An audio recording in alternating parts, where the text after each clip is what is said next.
Je suis Ariane Thomas, je travaille comme conservatrice au Musée du Louvre, au département des Antiquités orientales et je m'occupe des collections mésopotamiennes, parmi lesquelles on a la chance de conserver une figurine plutôt très célèbre du démon Pazuzu que je tiens dans mes mains parce que ce n'est pas l'original mais une fonte à peine sortie des ateliers de la Monnaie de Paris.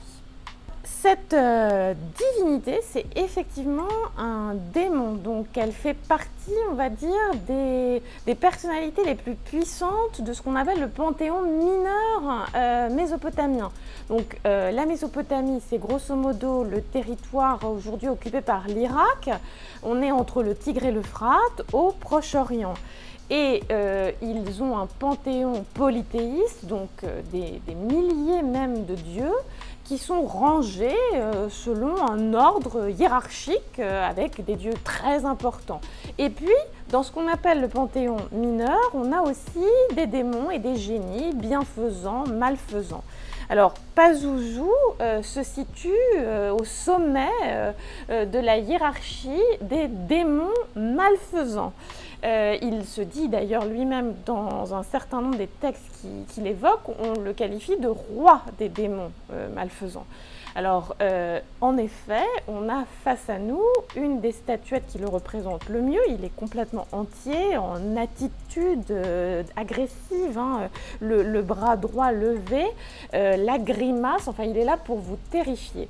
Et on voit qu'il conjugue tout un tas de pouvoirs, comme la plupart des démons, mais lui tout particulièrement, puisque c'est un être très hybride, qui a à la fois un corps à forme humaine, mais avec des écailles de serpent probablement, et en même temps 4 ailes, donc les pouvoirs des oiseaux, qui nous rappellent en même temps qu'il est supposé venir avec les vents, donc il est venu avec les vents mauvais de l'ouest notamment, qui sont porteurs de tout un tas de maladies et de fléaux pour les hommes.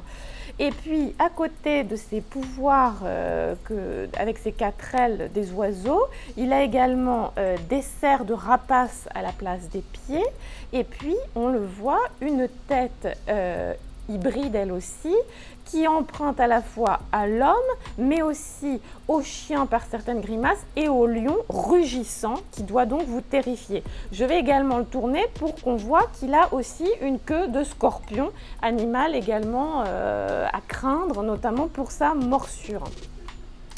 Donc Pazuzu, ici représenté sur cette figurine, c'est un être qui cumule tous ses pouvoirs et qui, par là même, et c'est tout l'intérêt, et ça explique aussi la statuette, est suffisamment puissant pour que si on s'en attire les faveurs, il soit à même de vous protéger. Donc quelque part, cet être hybride, c'est aussi un être un peu ambigu, puisque c'est un démon malfaisant duquel vous pouvez vous attirer la protection. Et précisément, donc, le dernier élément que je n'ai pas commenté sur cette fonte d'après l'original, c'est l'anneau au-dessus de sa tête qui permettait de le suspendre comme une amulette ou comme une amulette protectrice dans une pièce, par exemple à l'angle ou à l'entrée d'une pièce. On sait que c'était des espaces qui étaient réputés être particulièrement perméables au mal qui pouvait entrer et donc à protéger. Je dis l'angle d'une pièce parce que la figurine est assez grande et que par conséquent elle aurait effectivement pu être plutôt suspendue à l'angle d'une pièce, d'autant qu'on connaît en revanche tout un tas de représentations de Pazuzu sous forme de petites plaques où on a simplement sa tête par exemple, donc de taille beaucoup plus réduite et qui était beaucoup plus probablement elle portée à même le corps par la personne malade, puisque précisément, et cette circonstance, Pazuzu est particulièrement requis pour se protéger des maladies. Et ça, c'est lié en particulier à ces liens étroits avec des démons qui sont supposés tourmenter les malades.